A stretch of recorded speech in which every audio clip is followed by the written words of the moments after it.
Pada kesempatan yang bersejarah ini, dengan memohon ridho Allah Subhanahu wa Ta'ala, dengan meminta izin dan dukungan dari Bapak Ibu anggota Dewan yang terhormat, para sesepuh dan para tokoh bangsa, terutama dari seluruh rakyat Indonesia. Dengan ini saya mohon izin untuk memindahkan ibu kota negara kita ke Pulau Kalimantan.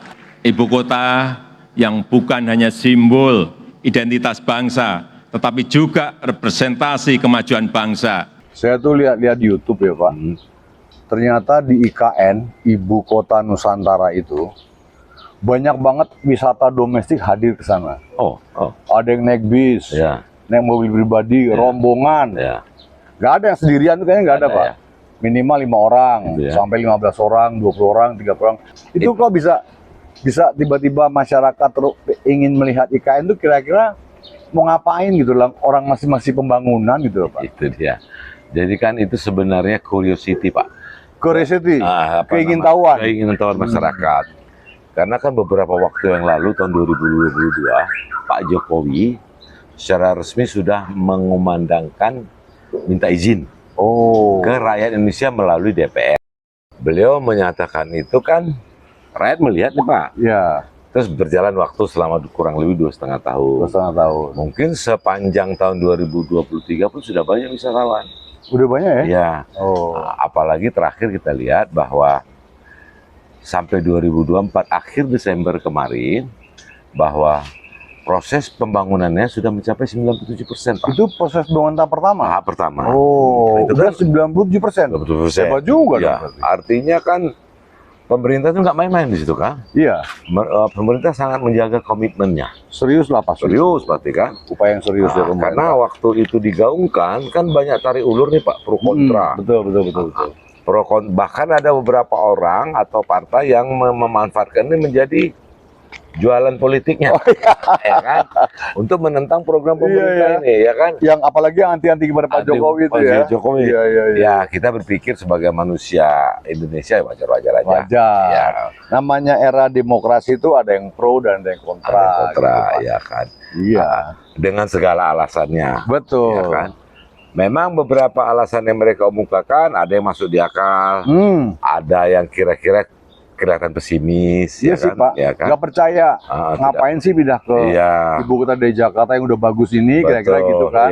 Kok mau dipindah ke Kalimantan Timur? Kok di kabupaten mana Pak itu Pak? Pasir Utara, di Penajam. Penajam, Pasir Utara dan Kabupaten Kutai Kertanegara. Iya, ada 2 kabupaten ya. Kabupaten kan? Gitu. Jadi memang karena itu tempat baru, orang-orang nggak bisa berpikir jauh ke depan. Ngapain sih? Ini DKI ini kan sudah settle, ya kan? Semua sudah ada di sini. Betul. Pusat bisnis di sini, pusat ekonomi di sini, pemerintahan di sini, pemerintahan di sini, ya, Pak. Ya. Terus penelitian juga di sini. Ya. Jadi ini kelebihannya dilihat oleh masyarakat tadi Pak, kelihatan. Tapi beliau lupa bahwa di balik ini ada kekurangan. Lahan terbatas, apalagi. Sementara urbanisasi kan berjalan terus. Berjalan terus, berduyun-duyun masyarakat Indonesia ini kalau nggak ke Jakarta kurang mantep. Untuk masa depannya. Untuk masa depannya.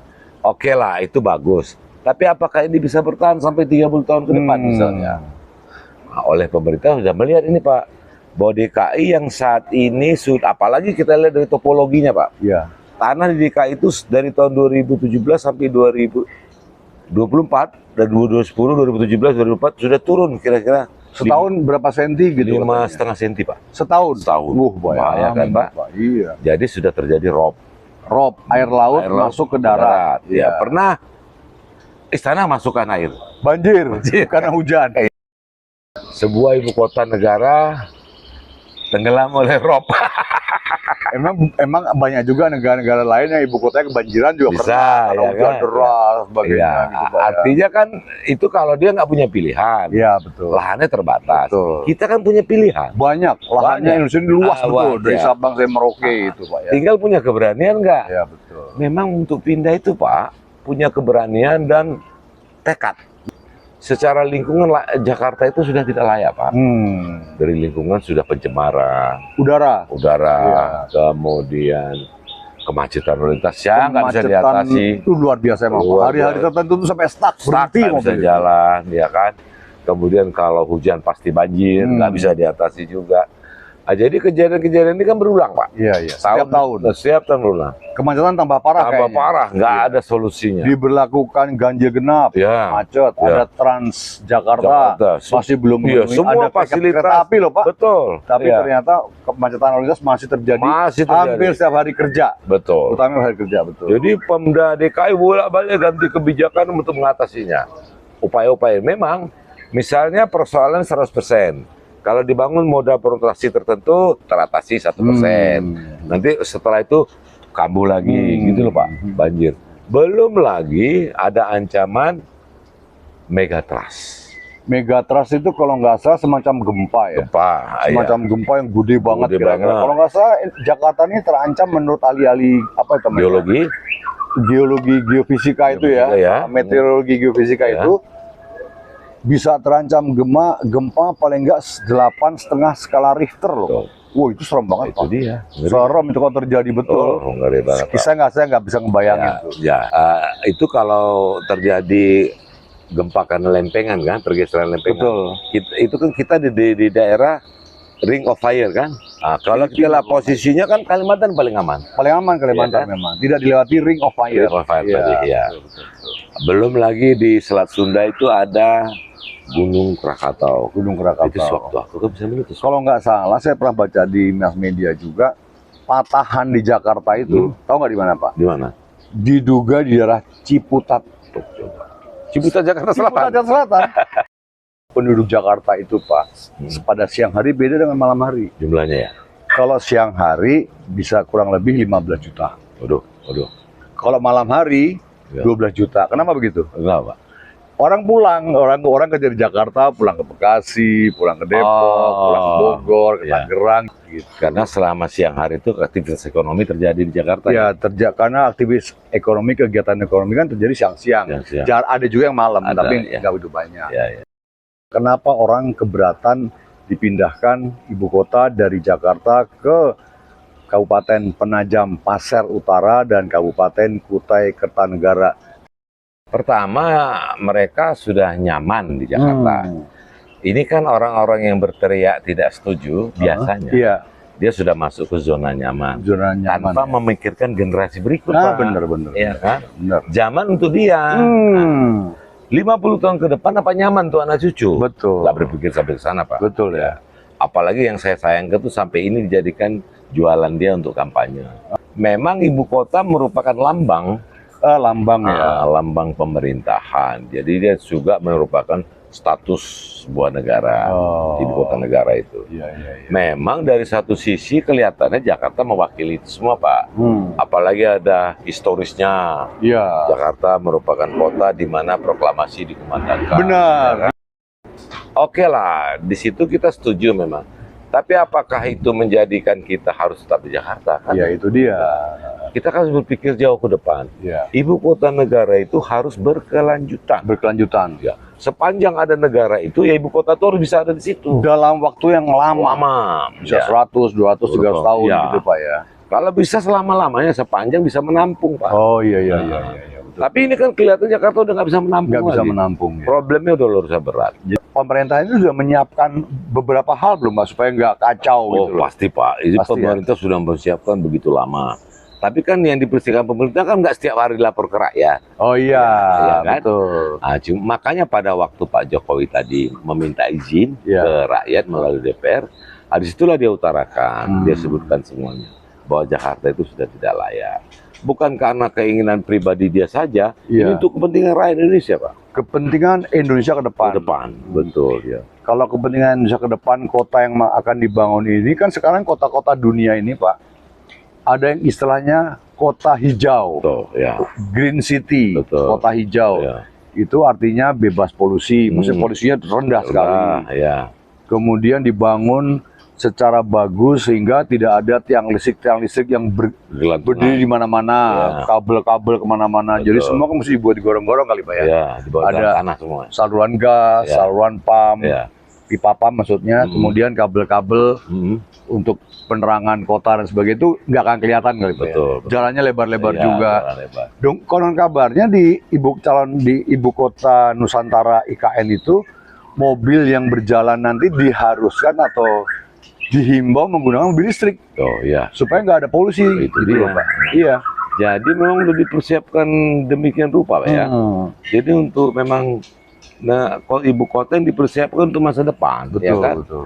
Di sana nanti kan siapapun yang menghuni di sana pasti akan jauh lebih sehat daripada kita di sini. Kelihatannya begitu. Iya kan? Nah, Ya. ada juga yang ngomong karena ketidaksetujuannya, bagaimana cara mindahin ASN yang jumlahnya ratusan ribu atau sekian juta itu Ya, ya. ke pusat kota baru, pusat ibu kota baru, gimana caranya, Pak? Ya itu harus bertahap Pak. Ya, bertahap. Nggak pasti bisa ya. serta-merta sekaligus. Iya, Kan nanti betul. pemerintah tahu lah urut-urutan skala prioritasnya. Kementerian mana yang paling sangat berpotensi Untuk pindah duluan. Pindah duluan. Iya. Ya. Misalnya kepala negara dan wakilnya pindah, siapa yang mendampingi ini? Menteri Dalam Negeri. Ya. Terus untuk urusan yang lain, Kementerian Keuangan untuk Iya. membackup semua ini, PUPR yang menyelesaikan pembangunan dan seterusnya. Ya. Beberapa kementerian itu pun nanti dipilih. Iya, betul. Pokoknya pasti diatur Pak. Pasti step by step ya. Step by step. Dan ini kan bukan 1-2 tahun program ini bisa tahunan. Tahunan. Bisa 10 Ya, tahun, bisa 20 tahun, 30 tahun. Karena semua kota ini kalau menurut saya itu semua mengalami perkembangan, Pak. Pasti. Step by step perkembangan Iya. hampir nggak kelihatan. Hampir nggak kelihatan. Tetapi kalau orang misalnya udah 2 tahun tidak ke Jakarta, bingung. Bingung. Jakarta ternyata udah semakin banyak pembangunan gitu. Iya. Seperti juga nanti mungkin di ibu kota Nusantara itu ya. Ya. Jadi artinya gini Pak, kalau kita lihat perpindahan ibu kota ini berjalan paralel dengan adanya kebijakan pemerintah memberi makan siang gratis tuh Pak. Oh, gimana Pak penjelasannya tuh? Maksudnya gini, jadi yang sudah dimulai ini Ya. makan siang gratis itu anak Makan bergizi gratis. makan bergizi Ya. gratis ini kan diharapkan 20 tahun ke depan menjadi manusia unggul. Wah, Ya kan? ada perbaikan kesehatan dan kemampuan otak. Betul. Jadi orang-orang ini nanti menikmati ini Pak. Oh, betul.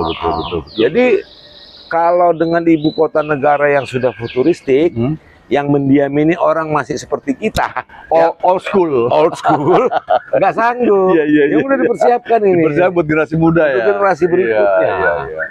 Jadi saya lihat paralel itu Iya. kebijakan pemerintah yang memberikan makan gizi bergratis Betul. dengan perpindahan ini Pak. Iya. Jadi bukan hanya gedung-gedung itu juga sarana-sarana publik, Pak. Publik. Taman-taman. Betul. Iya kan? Iya. Taman-taman sebagai layaknya sebuah ibu kota yang bagus. Iya. Dan ada lagi, Pak, antisipasi dari bencana-bencana banjir. Betul. Dibuatlah embung-embung. Oh itu. Kolam-kolam penampungan Betul. air di banyak tempat tuh. Betul. Kalau saya lihat di YouTube itu banyak di ibu kota Nusantara itu dibangun di sekitarnya beberapa embung-embung sebagai alat persediaan air sekaligus penampungan air bila terjadi hujan yang lebat berhari-hari. Iya. Sehingga tidak membanjiri kota. Betul. Kan hebat tuh, Pak. Itu kan betul-betul dipersiapkan untuk jangka panjang kan Pak. Jangka panjang. Iya. Terus kan di situ juga kelihatan bahwa yang tadi saya bilang Jakarta sudah terbebani dengan begitu besar, Ya. termasuk cadangan airnya Pak. Jakarta rasa sekali bahwa air bersih itu udah mulai kekurangan ya. kurang. Artinya saya udah sangat setuju lah Pak dengan perpindahan ini. Kapan-kapan kita mau pakai ikan, Pak? Oh, saya pengen juga. Pengen ya. Ah, pengen Kita lihat. lihat datang ke sana, Ya. kita buktikan dengan mata kita kepala sendiri, Iya. ya kan? Ah, Memang betul-betul nggak 97% tahap pertama yang sudah ya. selesai. Ah, itu seperti sudah apa? sudah terbukti Pak. Sudah terbukti ya? Sudah sampai Desember kemarin. Iya. Nah, mungkin kita nanti melihat tahap 2 dan 3 misalnya. Iya. 3-4 tahun ke depan itu Iya. tahap kedua, baru tahap ketiga sampai tahap keempat. Luar biasa. Diharapkan 2040